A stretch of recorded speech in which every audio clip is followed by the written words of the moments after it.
ઇટલીમાં ભારતીય ખેત મજૂરનું મોત. ઘાસ કાપતી વખતે મશીન વડે હાથ કપાયો. માલિકે સારવારને બદલે રસ્તા પર છોડી દીધો. ઇટલીના લેટિના વિસ્તારમાં ખેતરમાં કામ કરતા 30 વર્ષીય ભારતીય કર્મચારી સતનામ સિંહનું બુધવારે અવસાન થયું હતું.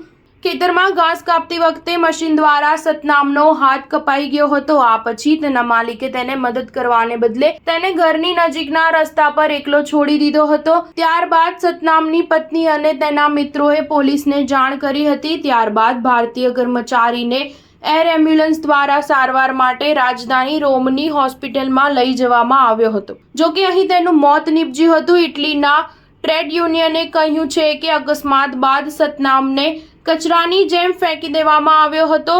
તે એક હોરર ફિલ્મ જેવું હતું. ઇટલીના શ્રમ મંત્રી મરીના કાલ્ડરોને આ ઘટનાની નિંદા કરી છે. સંસદમાં આને લગતા પ્રશ્નના જવાબમાં તેમણે કહ્યું કે આ ઘટના ક્રૂરતાનું ઉદાહરણ છે. ભારતીય કામદાર ગંભીર હાલતમાં એકલા પડી ગયા હતા. અધિકારીઓ આ સમગ્ર મામલાની તપાસ કરી રહ્યા છે અને દોષિતોને વહેલી તકે સજા આપવામાં આવશે. ઇટલીમાં ભારતીય દૂતાવાસે આ ઘટના પર શોક વ્યક્ત કર્યો છે. દૂતાવાસે સોશિયલ મીડિયા પર એક પોસ્ટમાં કહ્યું કે તેને આ મામલાની માહિતી મળી છે. એમ્બસી પ્રાદેશિક અધિકારીઓના સંપર્કમાં છે. અમે સતનામના પરિવારનો સંપર્ક કરીને દરેક શક્ય રીતે મદદ કરવાનો પ્રયાસ કરી રહ્યા છીએ.